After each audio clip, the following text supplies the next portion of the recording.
Moi, je m'appelle Fabien, en effet, je travaille chez Wondercraft qui développe un exosquelette de membre inférieur pour des gens qui sont en situation de handicap. Et le point de départ de l'entreprise, il est assez simple, il est illustré par ces deux photos, qui sont une photo de Doreen et de Kevin, qui sont deux pilotes chez nous, qui ont eu un accident il y a des années, et qui depuis sont en fauteuil roulant, et qui ont forcément un quotidien qui est bien plus compliqué que le nôtre quand ils nous le racontent. Et le point de départ, c'est de se dire, il y a de la technologie, il y a des choses qui se font comme des véhicules autonomes, et on est totalement incapable de faire un dispositif qui marche de manière autonome pour les gens. Donc on a essayé de faire ça. Et c'est ce qu'on appelle l'exosquelette Atalante, dont on voit la vidéo qui défile. Donc cet exosquelette, il a trois grandes forces. La première, c'est qu'il est totalement auto-stabilisé, il laisse les membres supérieurs de la personne totalement libres, il assure la totalité du déplacement pour le patient, ou il s'adapte aux capacités du patient, suivant les patients et leur pathologie.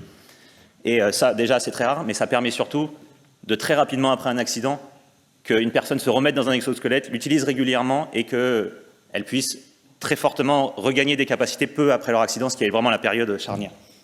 La deuxième grande force, c'est un travail qui a été fait et qui est très important autour de la partie modélisation, algorithmie, pour développer des algorithmes qui sont vraiment à la pointe de la robotique bipède, et ce qui permet d'avoir des trajectoires parfaitement optimisées pour chaque patient de manière unique, ce qui permet d'avoir le meilleur pattern de marche possible et pareil dans un espoir de rééducation optimisée.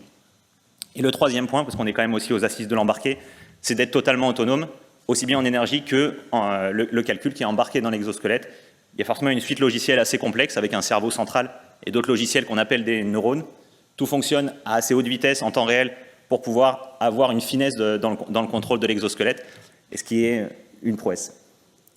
Wondercraft, ça existe depuis quelques années, ça a 8 ans maintenant. Depuis 2019, l'exosquelette est marqué CE et commercialisé en Europe. Il est vendu à des centres de soins qui l'utilisent dans un but de rééducation principalement en Europe. Forcément, notre objectif, c'est de s'étendre vers le marché américain et, dans la suite, de développer l'exosquelette qui servira vraiment au quotidien pour les gens dans la rue, pour réellement gagner en autonomie, ce qui est la demande vraiment forte des gens en situation de handicap.